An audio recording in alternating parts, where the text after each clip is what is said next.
I had an opportunity to go for lunch at Target, and I went and knocked on the buyer's door, and I was like, hey, can I talk to your BD guy? And these guys were like, who are you? You knew nothing about it, you just had a contact. I knew I wanted to be at Target because this product to me was perfect. The story, the type of customer that will buy these. Like every Target store had our products, which was crazy, going from shipping through like online through a few orders to Oprah magazine and New York Times.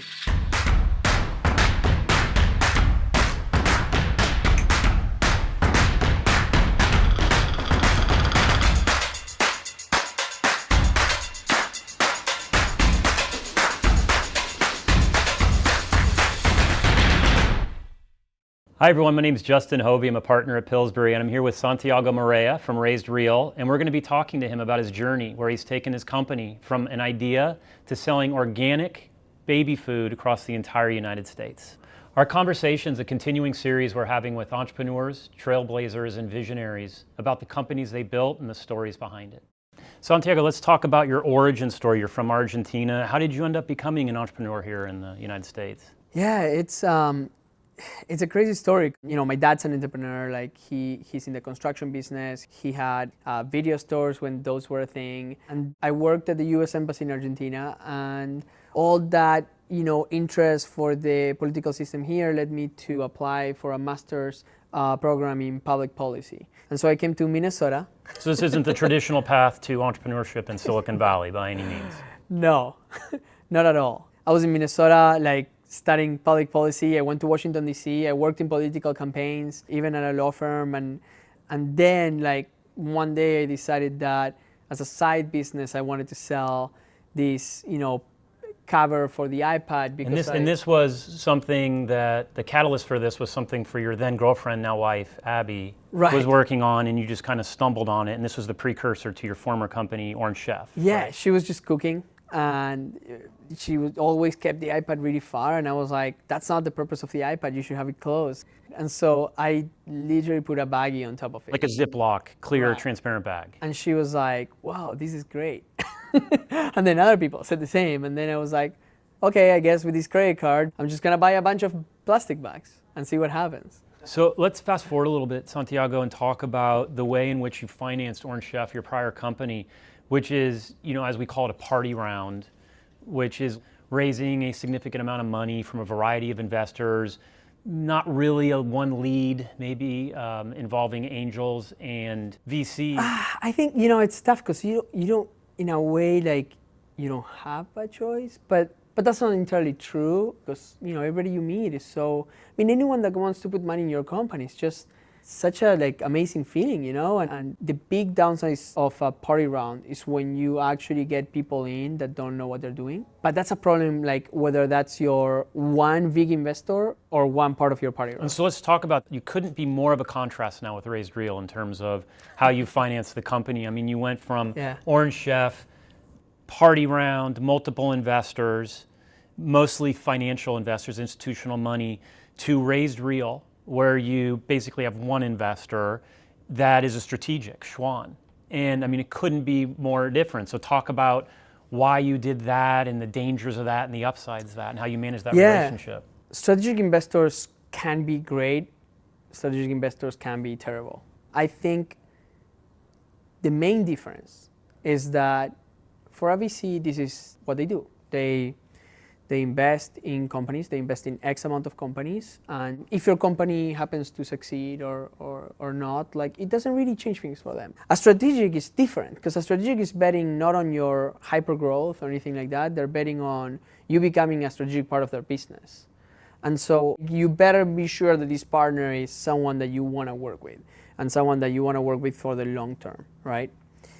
And it might be that your company becomes part of their company. Now your terms become really important. You really need great counsel, counsel that you can trust. It's not really about these typical VC term sheets. It's gonna be gonna have some crazy terms that you typically don't see in a typical VC transaction. They're very aggressive.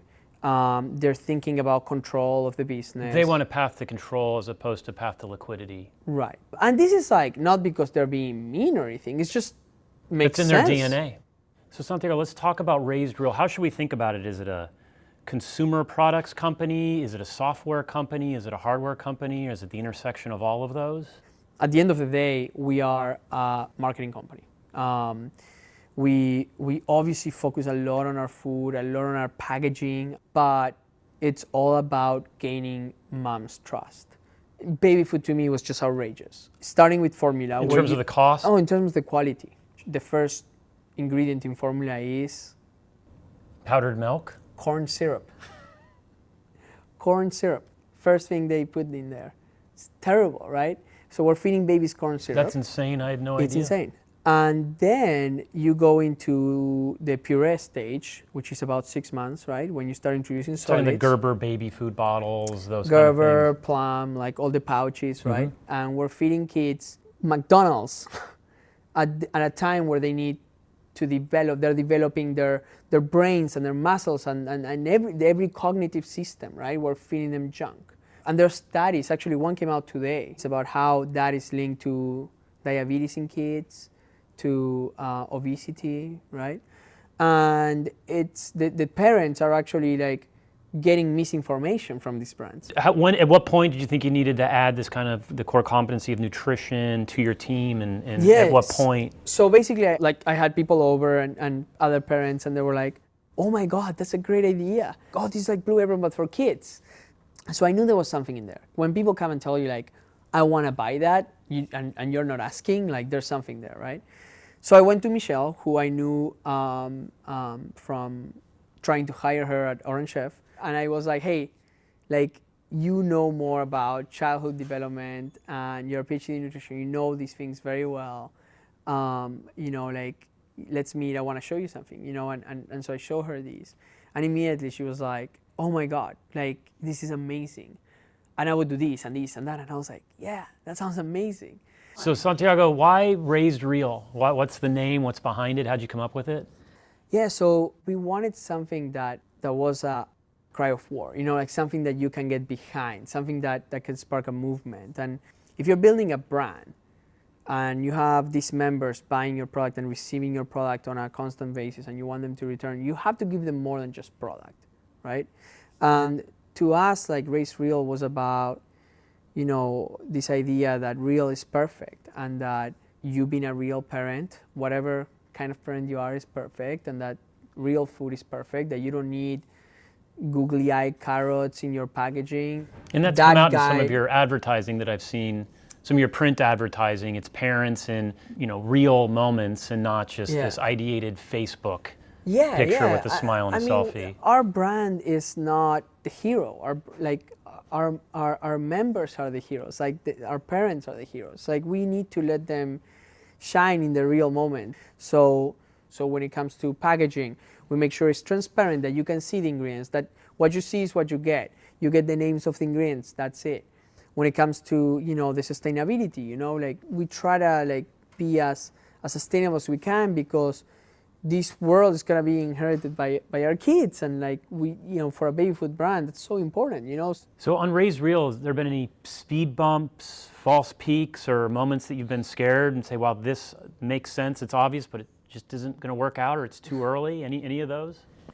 It's interesting with Raised Real it's actually it's been kind of crazy how how much momentum we've been getting from day one.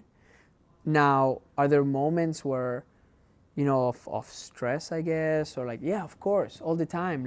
We have milestones and we want to hit those milestones, and I'm obsessing over is the structure that we're setting for this brand, are they the right ones? Are we messaging the right way? Are we giving our members all they need? It happens all the time, but it just comes with the territory. It's what you do. If you don't, then you don't start a startup.